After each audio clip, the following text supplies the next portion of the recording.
तो ये कहानी है 40 साल के एक लेजेंडरी हिटमैन की, जिसे मानना लगभग इम्पॉसिबल है। लेकिन इसके साथ एक ऐसा कांड हो जाता है जिससे ये एक 13 साल का बच्चा बन जाता है, लेकिन इसका दिमाग अभी भी वही हिटमैन वाला है। अब इस सिचुएशन को हैंडल करने के लिए इसे एक मिशन मिला होता है, जो कि है नॉर्मल बच्चों की तरह स्कूल जाना। लेकिन ट्विस्ट ये है, भले ही वो बाहर से एक स्टूडेंट दिख रहा हो, लेकिन अंदर से वो एक प्रोफेशनल किलर है। और अब उसकी लाइफ 2 पार्ट में डिवाइड हो गई है, एक उसका स्कूल और एक है उसका रियल वर्ल्ड। अब देखना ये है कि कैसे ये अपनी दोनों चीजों को मैनेज करेगा, वो भी अपनी आइडेंटिटी को बिना रिवील किए।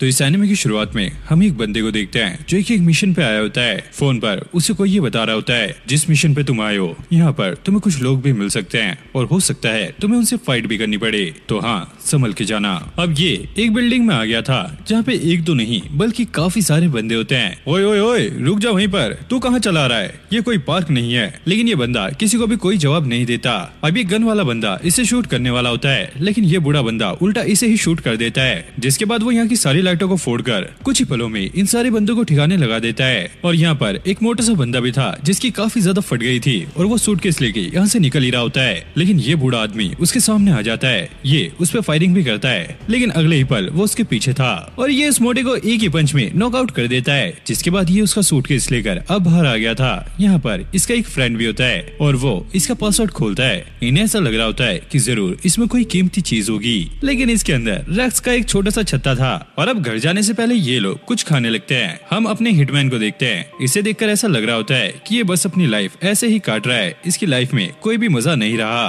फिर अगले दिन ये अपने अपार्टमेंट में आ गया था। रास्ते में जाते हुए ये एक बच्चे से टकरा जाता है। वो बच्चा इसे देखकर काफी ज्यादा डर गया था और वो चिल मिला के यहाँ से भाग जाता है। अब जूजो को ये समझ नहीं आता कि आखिरकार बच्चों को इससे इतना ज्यादा डर क्यों लगता है। और हाँ, इस बंदे का नाम जूजो है, जो कि अब पता चल गया है। इसके रूम में आने के बाद हमें पता लगता है कि सच में इसकी लाइफ काफी ज्यादा झंडा है, क्योंकि इसकी एक फैमिली भी है, लेकिन इसकी वाइफ और इसकी बेटी इसके साथ नहीं रहते। तभी दरवाजे पे कोई आता है। ये लॉक खोलने के लिए जा ही रहा होता है, लेकिन तभी एक वास्प आकर इसके गले पे काट लेती है और इसका दर्द काफी ज्यादा होता है। और जूजो ये देखकर काफी ज्यादा हैरान था कि ये वास्प काफी ज्यादा अलग है। अब एकदम से उसकी तबीयत बिगड़ने लगती है और वो बेहोश होकर नीचे गिर जाता है। अब कुछ देर बाद जब उसे होश आता है, वो एक लैब में होता है और एक लेडी साइंटिस्ट उससे ये पूछती है, बताओ तुम्हारा नाम क्या है? और वो जवाब देता है, मेरा नाम है जूजो ओगामी। और वो पूछती है, वैसे हम दोनों का रिश्ता क्या है? अरे ये तो सबको पता है कि तुम मेरी एक्स वाइफ हो। हाँ, ये देख के तो ऐसा लग रहा है कि तुम्हारी याददाश्त बिल्कुल ठीक है। अब ये लेडी उसे एक मिरर देती है और जैसे ये अपना फेस उसमें देखता है, इसकी फटके 4, 8, 12 सारी हो जाती हैं, क्योंकि अब ये एक बच्चा बन चुका है। वही जूजो जो कि एक बूढ़ा सा था। और वो अपनी एक्स वाइफ से कहता है, चाहे कुछ भी हो जाए मुझे काफी ज्यादा डर लग रहा है, तुम्हें मुझे ठीक करना ही होगा। और वो कहती है, हाँ तुम टेंशन मत लो, हम इस पे काम कर रहे हैं, लेकिन इसे ठीक करने में कई साल भी लग सकते हैं। अब जूजो काफी ज्यादा टेंशन में आ गया था, क्योंकि इस बच्चे की बॉडी में वो अपना हिटमैन वाला काम नहीं कर सकता और वो इस काम को छोड़ भी नहीं सकता, क्योंकि इस काम के पैसों से ही उसका घर का खर्चा चलता है। और अब इसके बॉस का फोन आया होता है। ये उठाकर उनसे बात करता है, लेकिन इसके बॉस उसकी आवाज नहीं पहचानते। अबे छोटी बच्ची हो क्या? किसने फोन उठाया है? चलो ओगामी से बात कराओ। अबे सर यार, मैं ही बात कर रहा हूँ, ये मेरी आवाज थोड़ी चेंज हो गई है, समझा करो यार बात। वो अच्छा, वैसे मुझे तुम्हारी सिचुएशन के बारे में पता लगा है और उसे देखकर अब हम तुम्हारे साथ काम नहीं कर सकते। अबे बॉस यार, क्या बात कर रहा है? सारा खर्चा मेरा इसी काम से चलता है, तुम एक बार मुझे आजमा के तो देखो। अच्छा ऐसी बात है तो ठीक है, मैं तुम्हें एक नई असाइनमेंट दे रहा हूँ, अगर तुमने इसमें अच्छा करा तो हम तुम्हें काम से नहीं निकालेंगे। और अब भाई ये काफी ज्यादा खुश हो गया था, क्योंकि इसका बॉस इसे जॉब से नहीं निकाल रहा है। लेकिन जब इसे असाइनमेंट का पता लगता है तो इसकी सिट्टी विट्टी गुल हो जाती है। इसके बॉस ने एक मिशन दिया होता है कि इसकी बेटी को एक स्कूल में एडमिशन लेना है, लेकिन वो चाहते हैं कि पहले ओगामी यानी कि जूजो उस स्कूल में एडमिशन ले और चेक करे कि क्या वो स्कूल इसकी बेटी के लिए परफेक्ट है, क्या वो वहाँ पे सेफ रहेगी। लेकिन भाई ओगामी इस चीज के लिए रेडी नहीं था। उसके तो यहाँ पे पसीने छूटने लगते हैं, क्योंकि इसने तो खुद ही अपना स्कूल पूरा नहीं किया था और अब इसे दोबारा से स्कूल जाना होगा। और इसकी वाइफ इससे पूछती है, क्या सच में अब तुम स्कूल जाओगे? लेकिन तुमने तो अपना स्कूल को पूरा भी नहीं किया था। और भाई ये बंदा स्कूल इसलिए भी नहीं जाना चाहता क्योंकि इसकी दोस्ती बच्चों से नहीं होती, बल्कि ये अपने से बड़े लोगों से जल्दी दोस्ती कर लेता है। और जूजो ओगामी ये कहता है, एक मिडिल क्लास इंसान के पास ज्यादा चॉइस नहीं होती, उसे बस पैसे कमाने के लिए वही घिसा पिटा काम करना पड़ता है। तो अब मुझे स्कूल जाना ही होगा। अब स्कूल जाने के लिए ओगामी के दोस्त ने उसे एक चश्मा दिया होता है जिसके थ्रू वो उसे देख सकता है और सारी बातें सुन सकता है और ये लोग आपस में भी बात कर सकते हैं। और अब ये स्कूल में आ गया था जहाँ पर काफी सारे बच्चे होते हैं। अब स्कूल में प्रिंसिपल सभी बच्चों का यहाँ पे स्वागत करते हैं, जिसके बाद एक एक करके सभी बच्चे यहाँ पे अपना इंट्रोडक्शन दे रहे होते हैं। और अब बारी आई थी जूजो की, जो कि काफी ज्यादा नर्वस था क्योंकि आज तक उसने ऐसा काम कभी नहीं किया और अब उसे यहाँ पे अपना इंट्रोडक्शन देना होगा, जिसकी काफी ज्यादा फट रही होती है। लेकिन उसका दोस्त चश्मे के थ्रू उसे मोटिवेट कर रहा होता है, जिसके बाद वो यहाँ पे कुछ बोलना स्टार्ट करता है, लेकिन बीच में वो कुछ ऐसा बोल देता है जिससे सभी लोग उसे यहाँ पे घूरने लगते हैं। उसने अपनी हॉबीज में बताया होता है कि उसे हथियार रखना भी पसंद है और सभी लोग ये बात कर रहे होते हैं, अबे ये कोई जेल वेल से आया क्या? मुझे शकल से तो ये शरीफ लग रहा है, लेकिन काम इसके गुंडे वाले लग रहे हैं। अब जूजो का दोस्त उसे सुनाने लगता है, अबे भाई ये क्या कर रहा है? यहाँ पे पहले दिन ही बेइज्जती करवाएगा क्या? जा इस चीज को ठीक कर। अरे हाँ, मैंने कहा था ना कि मुझे हथियार पसंद है, लेकिन असल वाले नहीं बल्कि गेम में। और ये सुनने के बाद बच्चे और भी ज्यादा अजीब रिएक्ट करने लगते हैं क्योंकि इसके फेस का एक्सप्रेशन कुछ अलग ही बता रहे होते हैं। और इस तरह इस बेचारे का पहला दिन स्कूल में खत्म होता है। ये अपने शूज निकाल के रैक में रख रहा होता है, तभी एक लड़की आकर इससे टकराती है और उसकी फ्रेंड उसे ये कहती है, अरे यार देख के चल ले, इससे क्यों टकरा रही है? ये अभी अपना हथियार निकाल के तुम्हें शूट कर देगा। और ये हंसती हुई यहाँ से निकल जाती है। मतलब कि भाई जहाँ बंदे का टोरा जमना चाहिए था वहाँ इसकी बेइज्जती हो रही है। और इसका दोस्त ये कह रहा होता है, ले भाई पहले दिन ही बेइज्जती करवा ली। और घर पहुँचने के बाद ये देखता है कि कोतात्सु ने इसके लिए काफी टेस्टी खाना बनाया होता है और ये इसका दोस्त नहीं है बल्कि ये इसका चेला है जो कि इसके साथ ही रहता है और ये इसकी मॉम की तरह बिहेव कर रहा होता है। देखो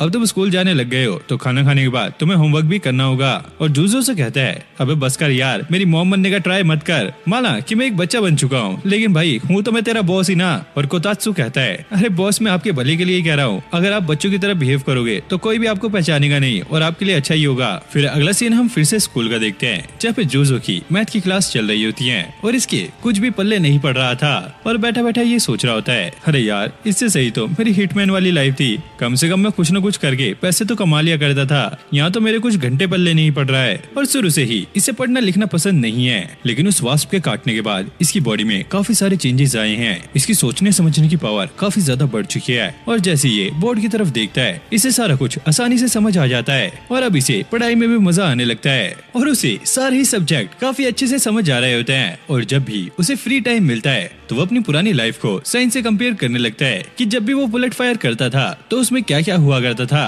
और क्या चीज कैसे चलती थी। और ये इस चीज का अफसोस करने लगता है कि पहले वो क्यों नहीं पढ़ा, क्योंकि पढ़ाई तो काफी ज्यादा बढ़िया चीज है। फिर हम रात में उसके घर का सीन देखते हैं जहाँ पे कोतात्सु खाने के लिए जूजो को बुलाने के लिए आया होता है, लेकिन वो देखता है उसका बॉस तो यहाँ पे पढ़ाई कर रहा है और जूजो से कहता है, अबे यार मुझे परेशान मत करो, मुझे अपना होमवर्क करना है और हाँ कल की क्लास के लिए तैयारी भी करनी है। अब कोतात्सु को समझ नहीं आता कि इसके बॉस के साथ हुआ क्या है। कल तो भाई ये पढ़ाई से भाग रहा था, आज ये खुद ही सारा कुछ कर रहा है। और ऐसे ही ये नॉर्मल डेज की तरह अब अगले दिन भी अपने स्कूल जाता है, लेकिन आज स्कूल में कुछ ऐसा होता है जो कि इसने सोचा भी नहीं था। बाहर हम एक नंगे आदमी को देखते हैं जिसने पांडा वाला मास्क पहना होता है और ये यहाँ पे लोगों को मार रहा होता है। सभी टीचर स्टूडेंट को अंदर जाने के लिए कहते हैं क्योंकि ये उन्हें भी परेशान कर रहा होता है। जिसके बाद ये बंदा कुछ लड़कियों को देखता है जो कि इसकी वीडियो बना रही थी। अब ये उनके पास आकर अपने अंडरवेयर पे हाथ रख लेता है। उन्हें ऐसा लगता है कि अब ये उनके सामने पूरा ही नंगा हो जाएगा।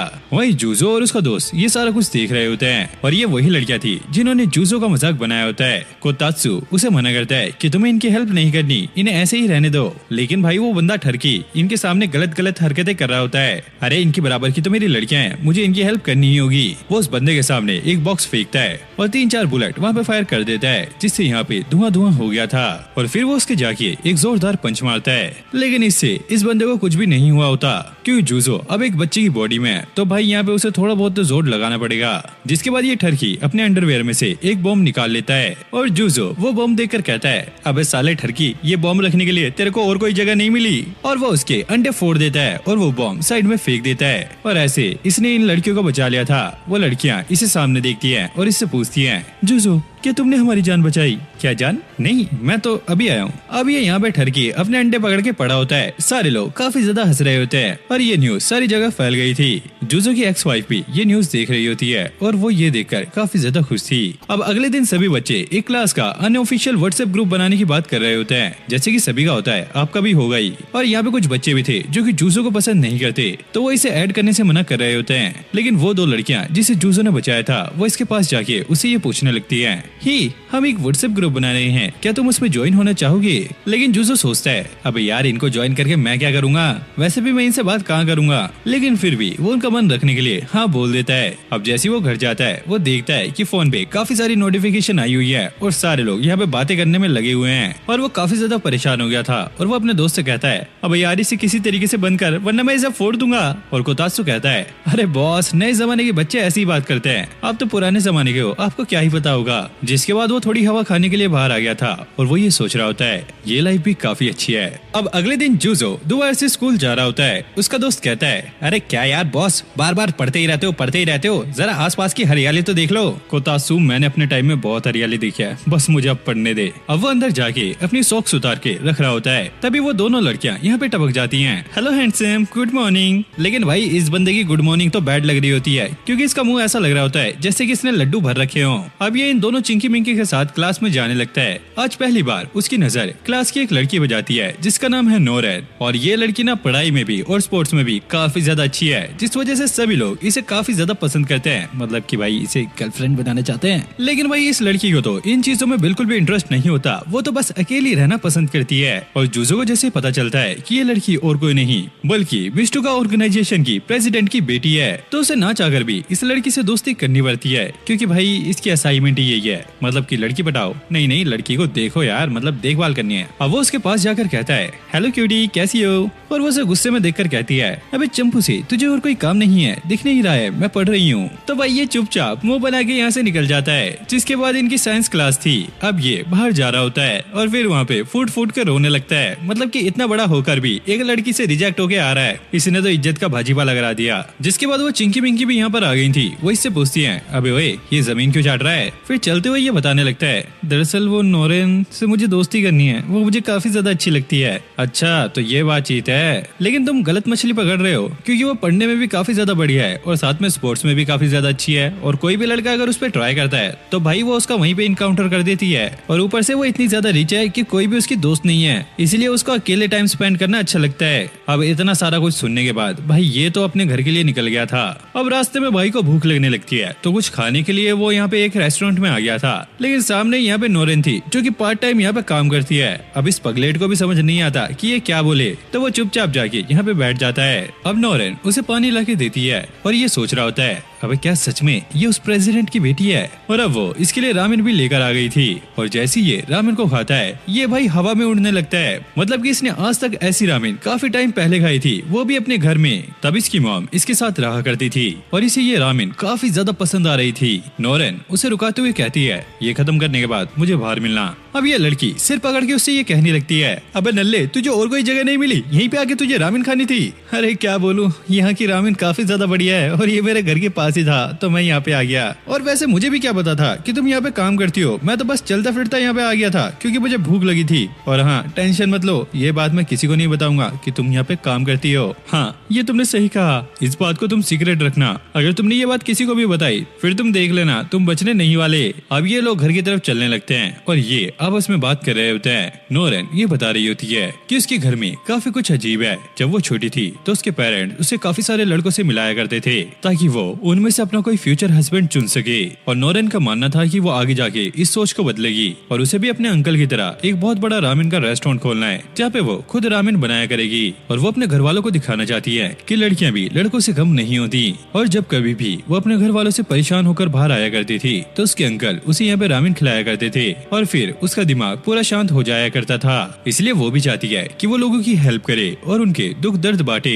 और जोजो इस पे कहता है, हाँ तुमने सही कहा, भले ही तुम बच्ची हो लेकिन तुम अपने डिसीजन खुद ले सकती हो। मुझे लगता है कि तुम जरूर आगे जाके कुछ बड़ा काम करोगी। और नोरेन ये सुनकर काफी ज्यादा खुश होती है। चलो कोई तो उसकी बात समझ रहा है। अब ये लोग वापस जाने लगते हैं। नोरेन उसे रुका के कहती है, एक चीज ध्यान रखना, अभी मैंने तुमसे बात कर लिया है तो ये मत समझना कि कल तुम क्लास में आकर मेरे से बात करने लग जाओ। ये बस एक इत्तेफाक था, ठीक है। जिसके बाद ये लोग घर जाने लगते हैं। लेकिन तभी हम यहाँ पे नोटिस करते हैं कि एक काले कलर की कार इस लड़की का पीछा कर रही है और अचानक से वो इसे किडनैप कर लेते हैं। जूजो भी यहाँ पे कुछ भी नहीं कर पाता। तभी उसका दोस्त उसे ये बताता है कि मैं इसकी नंबर प्लेट चेक कर रहा हूँ लेकिन ये भी फेक है। तभी जूजो की नजर एक बड़े से टावर पे जाती है और वो भागता हुआ उसके ऊपर चढ़ने लगता है। अब ऊपर आने के बाद वो चारों तरफ उस कार को ढूंढ रहा होता है और जैसे ही उसे वो कार दिखती है वो एक ट्रैकर उस पे लगा देता है, जिससे अब उसे नोरेन की लोकेशन अपने फोन पे दिख रही थी और वो एक ट्रक पे जंप लेकर वहाँ से निकल जाता है। हम देखते हैं कि कुछ किडनैपर्स ने नोरेन को यहाँ पे किडनैप कर लिया है और एक जगह पे रखा हुआ है। तभी इनमें से एक बंदा ये कहता है,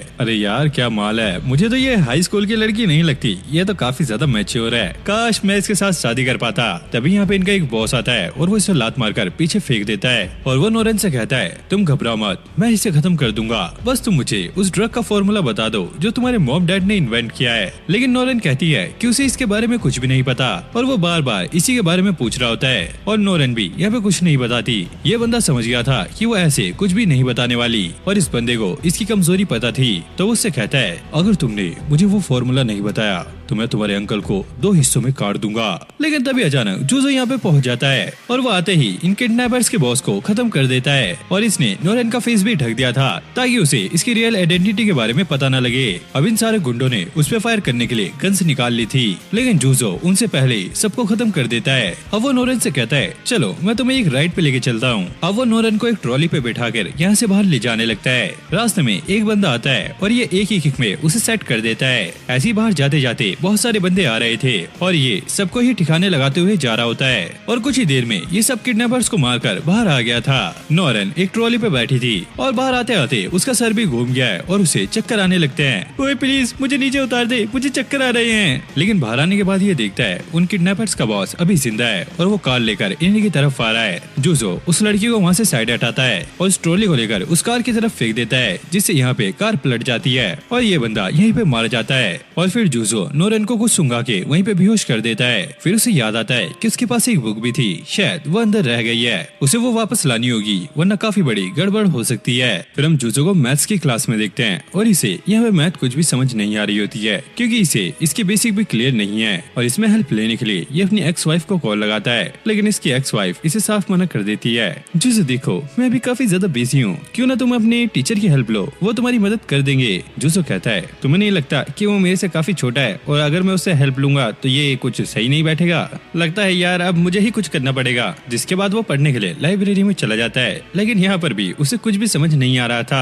तभी यहाँ पे एक लड़का आता है और वो जूसो से पूछता है, हे तुम्हें क्या हुआ, तुम ऐसे क्यों बैठे हो? जिस पे जूसो जवाब देता है, मैंने वैसे तुम्हें यहाँ पे कभी देखा नहीं है लेकिन शायद तुम्हारा नाम शिराशी है। हाँ तुमने सही कहा, मेरा नाम शिराशी है और मैं तुम्हारा ही क्लासमेट हूँ। वैसे तुम मुझे काफी ज्यादा परेशान लग रहे हो, बताओ कोई दिक्कत है क्या? और जूजो उसे सारा कुछ समझाने लगता है। क्योंकि शिराशी काफी ज्यादा इंटेलिजेंट था तो वो इसे मैथ समझाने लगता है और वो उसे बेसिक रूल्स भी बताता है जो कि मैथ्स में अप्लाई होते हैं और जूजो को ये सारा कुछ समझ आ रहा होता है और ऐसे ही वो सारे क्वेश्चन भी सॉल्व कर लेता है और जूजो को ये देखकर काफी ज्यादा अच्छा लगता है और वो उसे शुक्रिया कहता है। जिसके बाद ये दोनों अब एक अच्छे दोस्त बन गए हैं और जूजो के यहाँ पे मैथ्स के जितने भी बेसिक थे वो अब क्लियर हो चुके हैं और उसकी मैथ्स भी अब स्ट्रॉन्ग होने लग गई है। अब कुछ दिनों बाद इनके स्कूल में एक टेस्ट होता है जिसमें जूजो के पूरे नंबर आए होते हैं। ये देखकर वो काफी ज्यादा खुश हो जाता है और वो शिराशी के पास जाके उसे शुक्रिया बोलता है क्योंकि उसकी वजह से ये सारा कुछ हो पा रहा है। शिराशी कहता है, अरे कोई बात नहीं, तुम मेरे दोस्त हो, मैं तुम्हारे लिए इतना तो कर ही सकता हूँ। अब स्कूल के बाद ये दोनों खाना खाने के लिए एक रेस्टोरेंट में आ जाते हैं। शिराशी जाते हुआ अपनी ड्रिंक किसी बंदे के लैपटॉप पे गिरा देता है। उस बंदे को ये देखकर काफी ज्यादा गुस्सा आता है लेकिन शिराशी उससे माफी मांगता हुआ यहाँ से चला जाता है। अब ये लोग एक टेबल पे आके बैठ गए थे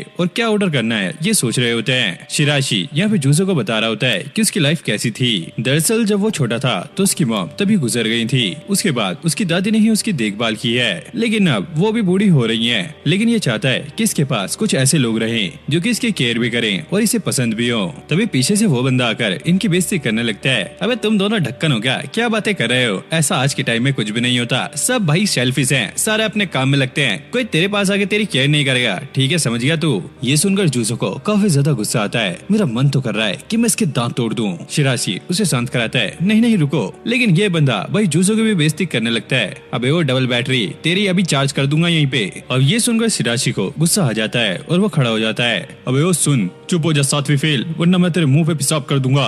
अब भाई ये दोनों यहाँ पे लड़ रहे होते हैं। सभी लोग इन्हें देख रहे थे क्योंकि एक फैमिली रेस्टोरेंट होता है और यहाँ पे बैठे हुए सभी लोग इस बंदे को ही सुनाने लगते हैं। पता नहीं ये कैसा छपरी है। मारो इसके, 2 थप्पड़ दो इसके। ये अपने आप को तेरे नाम समझ रहा है क्या? इतनी बेइज्जती सुनने के बाद इस बंदे को यहाँ से जाना पड़ता है। अब शाम होने के बाद ये दोनों यहाँ से जा रहे होते हैं और इन्होंने मस्त खाना खा लिया होता है। तभी हम उस छपरी को देखते हैं जो कि साइकिल लेकर इनका पीछा कर रहा होता है। जूजो अपने बैग से एक कंपास निकालता है और इसकी साइकिल में फेंक के मारता है। इससे इसकी साइकिल का टायर यहाँ पे अटक जाता है और ये बंदा उड़ता हुआ सीधा पानी में जाके गिरता है। ये सुनकर शिराशी कहता है, क्या पानी में कुछ गिरा है? जूजो कहता है, अरे कुछ नहीं, ये तो बस एक किसी ने पत्थर फेंका है। फिर हम जूजो का पास्ट का सीन देखते हैं जहाँ पर वो अपनी बेटी से बात करने की ट्राई कर रहा होता है, लेकिन तभी अचानक उसके बॉस का फोन आता है और उसे काम के लिए यहाँ से जाना पड़ता है। फिर प्रेजेंट में जूजो अब सो रहा होता है। उसे ये सपना आ रहा था कि वो अपनी बेटी से बात कर रहा है, लेकिन जैसे उसका दोस्त इसके रूम में एंटर करता है वो देखता है इसका रूम काफी ज्यादा गंदा है, मतलब कि चारों तरफ किताबें और कचरा ही भरा पड़ा है। और कोतात्सु अपने बॉस से कहता है, बॉस ये क्या हालत बनाई हुई है, इससे अच्छे तो जानवर रहते हैं। और भाई जूजो उसे ऐसा जवाब देता है कि ये बंदा भी सोच में पड़ जाता है। वो बोलता है, अबे यार ये काम मर्दों के नहीं है, ये सारा कुछ तो बस औरतें करती हैं। और कोतात्सु सोचता है औरतों के काम है सफाई करना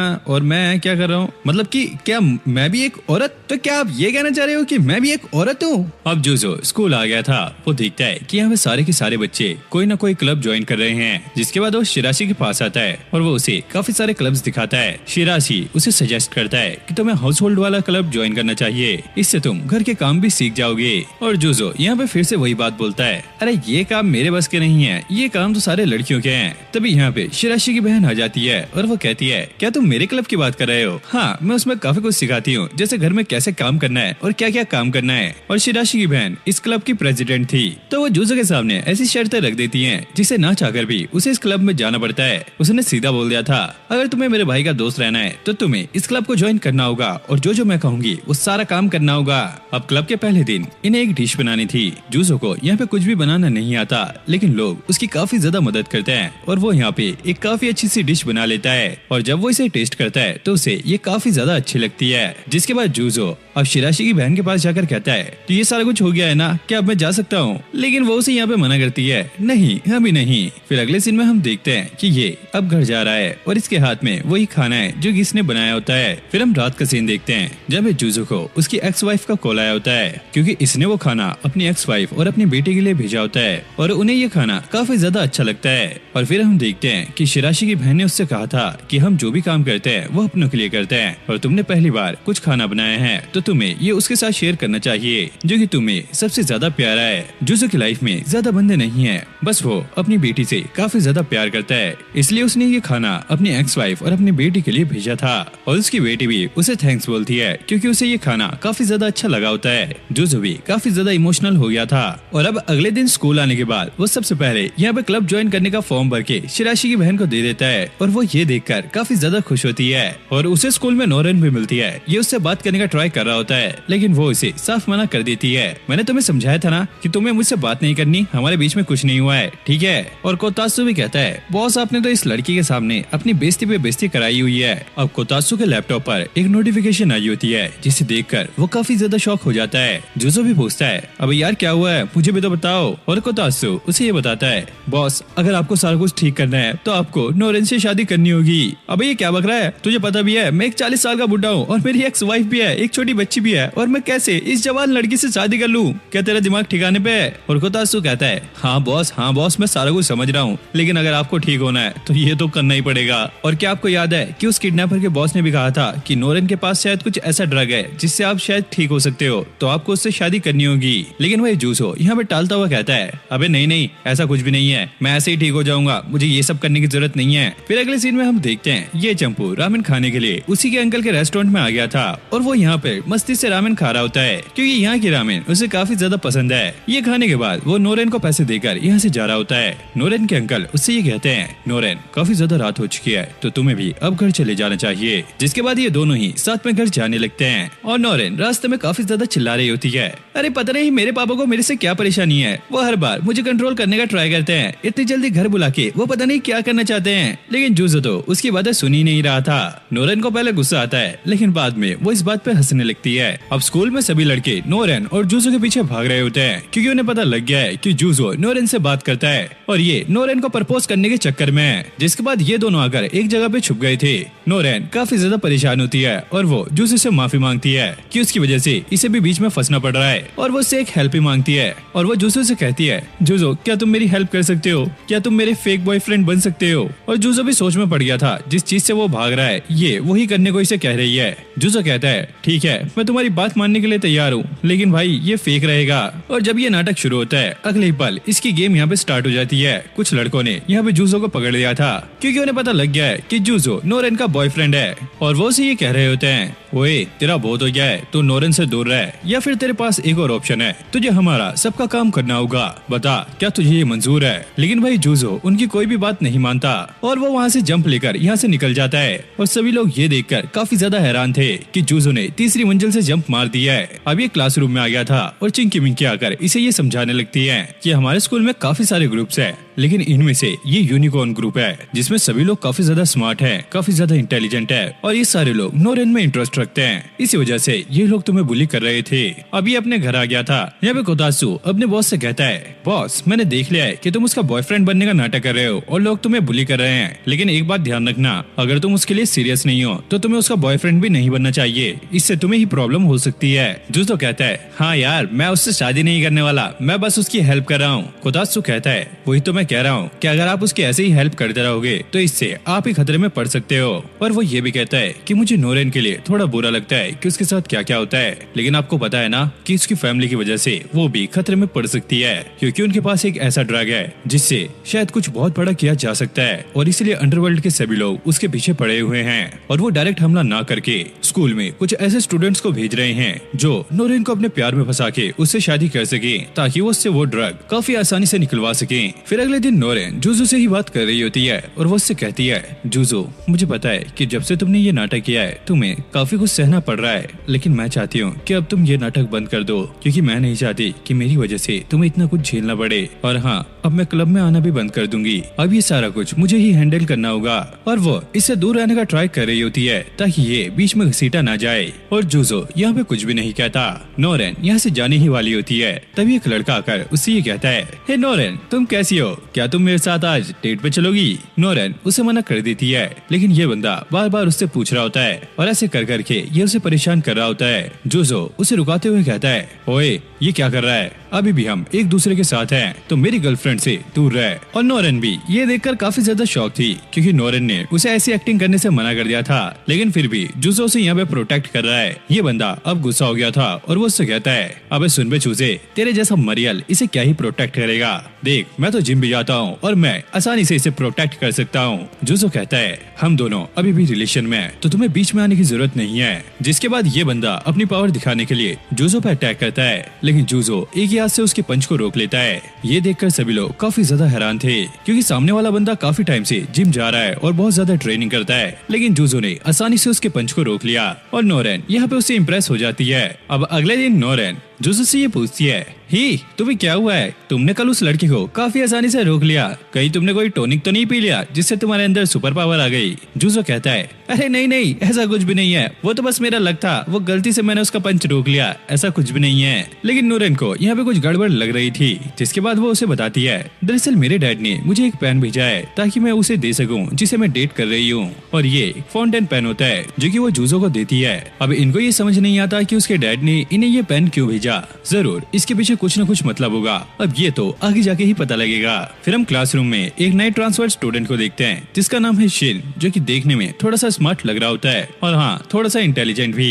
लेकिन जब ये अपना इंट्रोडक्शन देने लगता है तो इसके चाल ढाल ही यहाँ पे चेंज हो जाते हैं। ये पूरा कंफ्यूज हो गया था, इसे समझ भी नहीं आ रहा था कि इसे करना क्या है। जैसे कि कोई बंदा एकदम से पगला जाता है, वैसे ही इस बंदे के साथ हो रहा था। तो टीचर इसे बैठने के लिए कहता है, अबे बस बे बस, हो गई तेरी एक्टिंग, चल जाके बैठ। इस चंपू का तो पहली बार में ही ऑरा माइनस में चला गया। जिसके बाद अब ये नोरेन के साइड में जाके बैठ जाता है और अब इसकी और भी ज्यादा सुलगने लगती है। मतलब भाई इसे समझ नहीं आ रहा था कि लड़की के साइड में बैठ के इसे क्या करना चाहिए। ये वहाँ पर और भी एक्टिंग कर रहा होता है। मतलब भाई ये थप्पड़ थप्पड़ खा के जाएगा आज घर। अब भाई ये कंफ्यूज था कि इसे बोलना क्या है। जिसके बाद भाई वो यहाँ पे लेटर पे कुछ लिख के नोरेन को देता है, जिसमें ये लिखा होता है कि मैं तुम्हें पसंद करता हूँ, प्लीज क्लास के बाद तुम मुझे पार्क में मिलना। मतलब भाई जैसी इसकी हरकतें लग रही है ना, सामने तो इससे कुछ बोला नहीं जा रहा। अगर वो ग्राउंड में इससे मिलने के लिए आ गई ना, ये तो चड्डी में कुछ ना कुछ कर देगा, देख लेना। अब उससे मिलने जाने से पहले नोरेन जूजो के पास आई होती है और वो उसे सारा कुछ समझा देती है और उसे अकेले जाने में ठीक नहीं लग रहा होता है। तो इसलिए वो जूजो को अपने साथ ले जाने वाली है। और जैसे ही यहाँ से जाने वाले होते हैं, शिन उनके पीछे ही खड़ा होता है, जो कि भाई बच्चों वाला निप्पल चूस रहा होता है। ये लोग उसे देखकर काफी ज्यादा शॉक हो गए थे, खासकर नोरेन।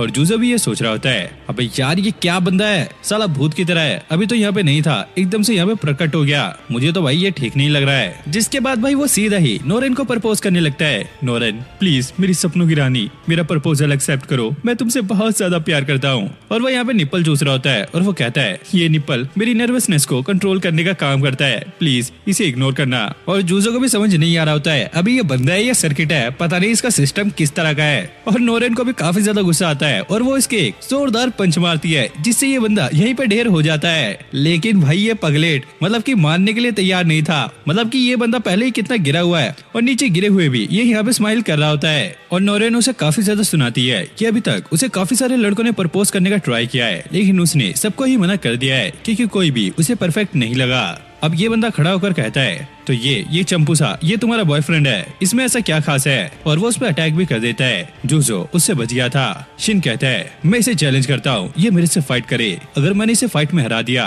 तो तुम मेरी गर्लफ्रेंड बन जाओगी। और इसके पास जो फाउंटेन पेन है, ये जिसके पास होगा उसी की तुम गर्लफ्रेंड होगी। और ये पेन उसका ऑफिशियल प्रूफ है। अब जूजो को भी समझ नहीं आता कि वो क्या करे, क्योंकि अगर वो हार गया तो नोरेन उसके हाथ से चली जाएगी। इसलिए वो इसके चैलेंज को एक्सेप्ट कर लेता है। लेकिन भाई ये बंदा भी काफी ज्यादा खतरनाक है और हमें ये भी पता लगता है कि ये फाउंटेन पेन जिस भी बंदे के पास होता है तो ये उस लड़की का फियांसे होता है, इसलिए इस पेन को रखा जाता है और ये एक स्पेशल पेन है। और सभी लोग अब इनका मजाक बना रहे होते हैं क्योंकि ये तो अब जाने वाला है। अब इनकी बैटल यहाँ पे स्टार्ट होने वाली है। शिन जूजो से कहता है, ये लो निप्पल, इसे तुम्हें लगा के रखना है। भैंस की टक्कर ये भी अपनी तरह ही से निप्पल देने वाला है। और वो बताता है कि ये डुएल 1 घंटे तक चलने वाला है और जो भी यहाँ पे विनर बनेगा नोरेन उसकी होगी। और ये ठरकी नोरेन के पास जाके दोबारा से उसे प्रपोज करता है। नोरेन मैं तुमसे बहुत ज्यादा प्यार करता हूँ, अगर मैं जीत गया तो मैं तुम्हारी गोद में सर रख के सोना चाहता हूँ ठंडी ठंडी हवाओं में। और इनकी बैटल यहाँ पे स्टार्ट हो गई थी। शिन एक निप्पल लेकर अब जूजो के पीछे भाग रहा होता है और 1 घंटे के अंदर उसे ये निप्पल उसके मुंह में लगाना है। अगर उसने ऐसा कर दिया तो वो जीत जाएगा